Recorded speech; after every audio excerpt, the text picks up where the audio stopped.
Hi again, everybody. Welcome on in. The start of Season 2 of Brad Cesmat's Football AZ. Appreciate you being with us. Pro, college, high school around the state of Arizona. Doesn't matter if it's the Cardinals, ASU, NAU, U of A, ACU, or the high schools. They're all there for you. Coming up on tonight's show, going to go a lot of different directions, fast-paced. Tonight, Larry Fitzgerald. We'll talk with Fitz over a steak at Dominic's about his upcoming charity event. It's always good to catch up with Larry Fitzgerald on all things going on around the Cardinals. Brady White is going to be the quarterback, or one of them, for Arizona State University this coming season. We'll hear from the QB. Drones. What are drones all about at high school football games on the Arizona sidelines? Yeah, it's a part of the game this year. Charles Barkley is going to be with us to weigh in on the Cardinals. You know the Chuckster loves talking about his pro football teams. We sent Jordan Ham to Portland to focus in on one of the top high school football players in Arizona. And Jared and Jason, once again, another year of the Rock and Refuel Recruiting Roundup. That is all straight ahead on tonight's show. Here's some good news for the Cardinals. While they're in the midst of this preseason stuff and looking towards New England, I say stuff because the games don't matter, but this does. Tyrann Mathieu back out on the field. Is he going to be ready against New England? That's all that matters to me the next few weeks. Don't want to see him on the field against Houston on Sunday or against the Broncos in a who cares preseason game in a week and a half. I need Tyrann Mathieu on the field in November and December and January and February this year. It's great to see him getting his way back from his knee injury. The other big story out of Cardinals, Robert Nkemdiche showed up on the field, overcoming an injury early in preseason. Now, Nkemdiche, I would like to see in some of these meaningless preseason games. He just needs some snaps and some reps. But again, I want him healthy in October, November, December, January, February. Don't need him to get beat up. Just get him some reps, get the rust off, and see Robert Nkemdiche out on the field. I caught up with Larry Fitzgerald earlier. We actually broke a steak open and talked about his upcoming charity event. Chef Fitz. Executive chef. Executive chef. Fitz. Very, very good executive chef.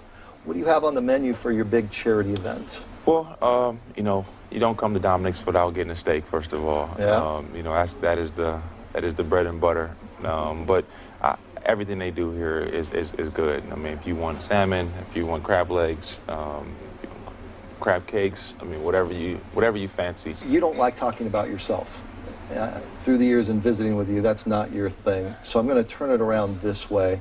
When Bill Belichick is sitting there game planning for the season opener and he looks at Larry Fitzgerald, what do you think he's looking at? Wow, I don't know if I've ever seen... whoa. Drop that. You don't understand how much of a pleasure this is. Jeff Marshall just brings me out a steak. How good is that? How good is that? That is service. You can go ahead and dive on in there, Larry. All right, let me get a little piece. Yeah, go for it. You can talk with your mouth full. Here, bro. You gotta take the. Yeah, I gotta take that. Okay, there you go. And I'll talk with my mouth full. There you go. I think what he will see is he said, "Wow, this is a solid football player in Larry Fitzgerald, but man, look at the guys he has around him. Oh, that's John Brown, J.J. Nelson, Chris Johnson, Andre Ellington, David Johnson, Carson Palmer, Jermaine Gresham, Darren Fells, and going on down the list of the talented guys around him. How are we going to defend this team? I think that's what he's going to be thinking." So we're going to do this family style because that's so good. Is that all right with you? Yes. I'll take a bite and I'll shoot it back over to you. If for Bill Belichick to have a whole off season though to plan for you, what are you looking at in New England? I mean, does that come into your head? Like, I open with the Patriots. Well, you're thinking about the team of the last decade. I mean, what they've been able to accomplish: 4 championships, Hall of Fame coach, Hall of Fame quarterback. No matter who they have on the field, they're going to be ready to play when they come here September 11th. They're a team that's always well prepared, and I think we understand the kind of opponent we have and what we're going to have to do to play and win against a team of that caliber.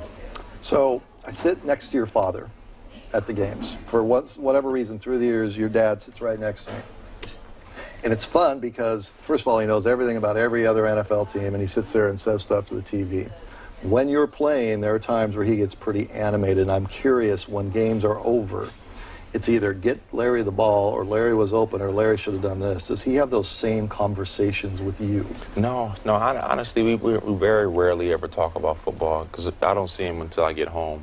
And we've always had a long-running kind of relationship in terms of when I was a kid, even after a little league football game or basketball game or whatever I was playing, he would give me his opinion, tell me what I think I needed to improve on the ride home. But as soon as he walked in that door, I was his son and he was his dad. We sat down and had our meals, and we didn't discuss athletics anymore. It was about, so how was school, and are you done with your homework, and what's going on socially, things of that nature. So never really talked about it, and I kind of try to have that same relationship with my boys, because you don't ever want to have that. The drive home can be the worst. Ever. The drive home. Trust me. Kids can't get out of the car. That's why I ride home by myself after the games. That's good. A couple other questions. So when you're walking into this locker room, is the pressure of those teammates looking at you to produce, how much is that? I know that there's fans in the stands. Tell me about the pressure of within the locker room that you put on yourself to those other teammates. I wouldn't say. Or is there any? I wouldn't say there's any pressure. I mean, guys expect you to go do your job, but I expect everybody else to do their job too. I mean, it's kind of to come with the territory. I mean, the cameraman, you expect him to be on point, and the producer, when he gets the edit, you expect it to be done a certain way. You don't have to tell him that, but that's just the expectations, and we're professionals. We want each other to do well, and we hold each other to a high standard. Good stuff there with Brad and Larry Fitzgerald. I'm Jared Cohen, and down the road in Tempe, the biggest story around the Sun Devils leading into Week 1 against NAU has been the quarterback competition. One of those quarterbacks is Brady White. Comes from Hart High School in Southern California that has been tradition-rich at the quarterback position. Guys like Kyle Bowler that played at Cal and then the NFL. Also Matt Moore, who played at Oregon State and also the NFL. He spoke to me about that tradition-rich quarterback culture that he comes from. I remember when I was a little kid going to like the Buller and Moore camps with, that was back when Dean was there, so they would hold the camps. I remember being a little kid running around and super excited to go get their autograph and, hey, I play with you in Madden or whatever. So I, like myself, knew what was the tradition, all the awesome quarterbacks, not just those two. They had a handful of other guys that were very successful in high school and went on to play some high-level college. And I think I made my own legacy there. And your dad is a Pac-12 referee for basketball, right? So is there any sort of kind of a stickler for rules from the work that he's done, albeit a different sport? Yeah, he's a Pac-12 ref. So when I played basketball at Hart, yeah, he was, I was not always like very like calm, cool, and collected with the referees. So, living with the ref, he gave me advice on those. But like when it comes to football, he's not like a stickler with rules, but he like pushes me a lot. Like he's coached me since I was, I think, like 5. Now let's talk about the battle that you've been in since Mike Bercovici left. What are some of those things that this competition has kind of brought out of you? I think it's brought out a leadership role in me that is required at the quarterback position. You see Marcus Mariota, who was an awesome leader at Oregon, but he's not, the most vocal guy, but he has his little niche for leading his guys, and so that kind of leadership has merged for me. Still to come, drones making their way on the Arizona high school sidelines. What's this all about? We'll explain. Jared Cohen, Jason Jewell have the Rock and Refuel Recruiting Roundup, and Jordan Ham in Portland focusing in on one of the top high school players in the state of Arizona and his recruitment. That's all straight ahead. And, of course, all of our content up on our website at sports360az.com. sports360az.com.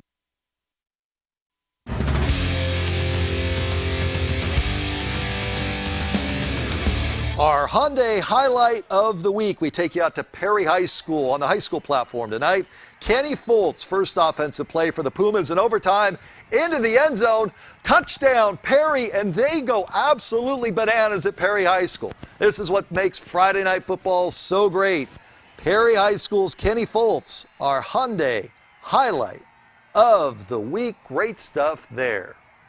Welcome back in. Now, in the offseason, one of the top high school football players in our state was invited to Portland, part of a great All-American Combine. We sent Jordy Ham to Portland to focus in on this story. The opening is held at Nike headquarters in Beaverton, Oregon, and brings over 150 of the top high school football players all on the field behind me. Don't believe me? 21 of the 31 first-round picks in last year's NFL draft all participated in the opening. There's only one participant from the state of Arizona, and that's Isaiah Pullum from Mountain Point High School, and he's ready to show he belongs on the national stage. You know, I'm being coached by Willie McGinnis, and, you know, he's been teaching me a lot. You know, he's really been opening my eyes and seeing the game from a whole different perspective. He's a rangy athlete. He can be a safety. He could grow into an outside linebacker. Very instinctual player, great ball skills. Because of his size, you know, he's the kind of guy you want playing free safety, but with his length, he has the potential to add a lot more weight and become a pretty effective outside linebacker who can be in coverage. With his DB skills, but you could also use him as a red zone target. I think defense is where he's going to play, but a big fan of his all-around game. The Mountain Point community helped Pullum get to where he is today, and he hopes to come back from the opening as a stronger leader and teammate to the Pride. You know, I had to grow up fast. Being on varsity as a sophomore, you know, I had to grow up fast. But, like, the coaches, they really took me in and helped me, and not only the coaches, but the players. They really loved me, and it felt like a family. Not everybody's going to be the best, you know, in Arizona, but we're going to make the best of it, and we're going to compete. You're the only guy from Arizona here. So is it kind of a point of pride to show what Arizona can do? Oh, yeah, definitely. It feels like the weight of the world is on my shoulders, you know, but I'm going to come out and show what Arizona can do. Now that you've been competing with guys from across the nation, how does Arizona stack up as a football state? Man, people they're sleeping on Arizona. They need to come back out there and really take a look at all the talent out there.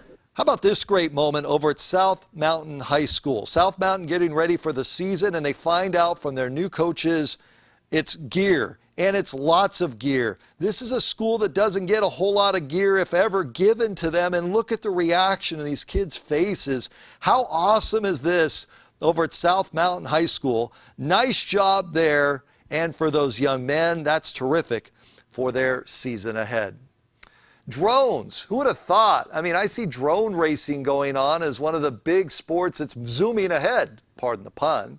Drones are now part of high school football on Friday nights. Jared Cohen has more. Look, in the sky. It's a bird. It's a plane. It's a drone? Yes, that's right. 3 schools in the Chandler School District, Perry, Chandler, and Castile High Schools, will experiment with drones for shooting game and practice film this season. So the beauty of the drone is that we can kind of control the perspective, whereas we have a system like the HiPod where it gives us one view, one angle the whole time. We can zoom and stuff like that. The drone, we can go up, down, we can go from the side, we can do anything we want, so it gives us a little bit better control. The schools went to the district and the AIA to pursue this, and there have been rules that have initially been put in place. So the rules are still up in the air. A lot of districts have their own set of rules, and they are not consistent yet.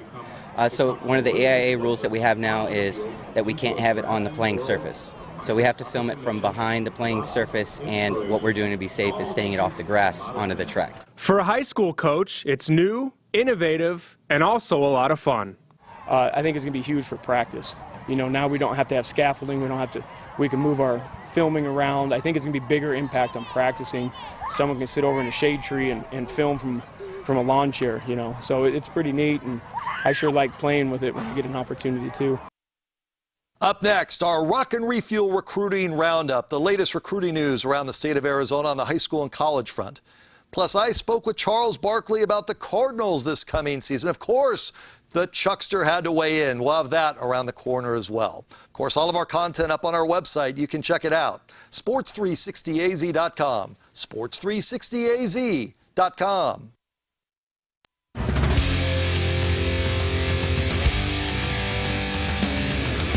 All right, we got to make it through a couple of more of these preseason games that don't mean anything for the Cardinals. Just stay healthy, stay out of harm's way.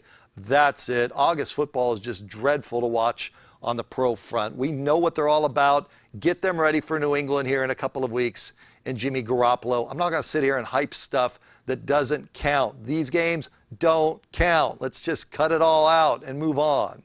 But what about the regular season? So I caught up with Charles Barkley earlier, and of course the Chuckster Valley resident part-time, a big NFL fan. I had to talk to him about the Cardinals this coming season.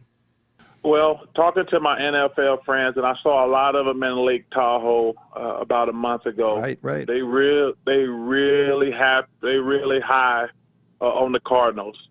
Obviously, getting Chandler Jones makes them even better. First of all, I told you I've been trying. I finally got in contact with Coach Arians.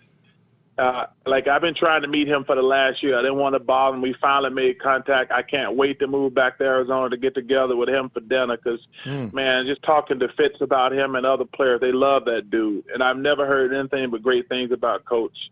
So I can't wait to take him out to dinner, smoke some cigars with him when I move back to the desert. But, man, everybody is really high on the Cardinals. I think it's great because, you know, Phoenix is my home, and I cannot wait for the season to start. Man, because I told you, it would nothing matter more to me to see Larry Fitzgerald win the Super Bowl. This guy's been the consummate pro. He's a great player. He's a great guy. Carson, I don't know Carson as well as I know Fitz, but would nothing mean more to me than see Fitz hold up the Super Bowl trophy, man, because he's one of those guys I root for to win the big one. It would be great. It'd be great to see him hold up the Lombardi trophy.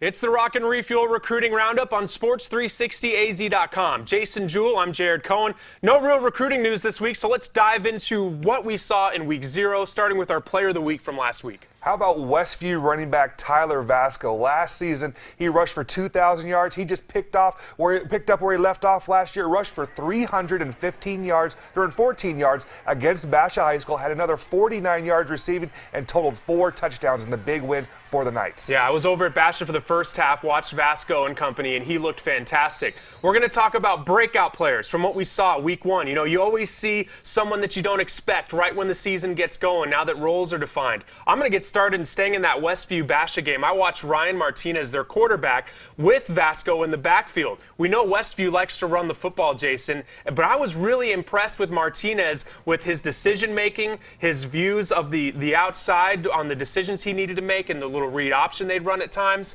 He would throw the ball, some dump-offs he's had, throw some balls down the field, and also his ability to run. He had some big, long runs, some of them for touchdowns, which really gave Westview the big lead in that first half. How about you? I know you caught 3 games in a 24-hour span. Yeah, I did. I watched Tempe play Estrella Foothills. I was at Brophy and Pinnacle, and I went to Desert Edge and Centennial. And though Centennial didn't come out with a victory against Desert Edge, 2 players from the Coyotes that I was a big fan of, both in the junior class. The first one, Jacob Franklin. He's an outside linebacker, kind of defensive end, about 6'3" and 205 pounds. I thought he played with a great motor. And then the Arizona historians would know his dad, Aaron, was a very good linebacker coming out of Peoria High School that signed with Arizona State. Then the next guy, we know Centennial loves to run the football, and their junior running back, Zidane Thomas, is going to be a breakout player over the next 2 years. Rushed for 167 yards and 1 score in that loss. One more guy I'd like to talk about over at Perry High School. Perry got that big overtime win over Desert Vista, come from behind victory. Their overtime winning touchdown was from Kenny Foltz, Jason. Now, I don't know if we could talk about Foltz as a breakout guy because he's been on this Perry varsity squad for basically since he's a freshman in different capacity, played a little bit of DB. Now they're premiering him as the running back and the running back in this system. He had some great runs, catching balls out of the backfield, sharing that backfield with Deshane James, who's come in and playing quarterback.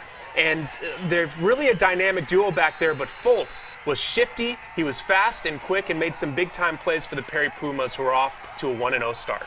Jason, now let's talk about this upcoming week, Week 1. Now everyone will have gotten started for this season. There are some marquee games to make note of this week. Yeah, certainly the top in-state game is going to be Hamilton and Queen Creek. Now, we saw Queen Creek last week, had a big win over Cesar Chavez, and they developed a passing game. Devin Larson and Armand McGuire hooked up and had a big-time performance last week. And Hamilton's defensive line, led by Josh Bosselet and Brady Flynn, they are going to get after the quarterback, so that should be the top matchup in this week, in-state this week. And you mentioned in-state. There are teams headed to California for some pretty great matchups as well. Yeah, your Mountain Point, they travel. They play Upland High School. Saguaro travels to Colorado and plays Power. Valor Christian. Brophy goes to Edison High School. Desert Mountain goes to Carson. And then how about the matchup? Chandler goes to Corona Centennial. All should be great. Plus Pinnacle and Basha playing here locally, and it's going to be nationally televised. So a lot to look for and a national spotlight to watch around the state of Arizona for some great Week 1 action.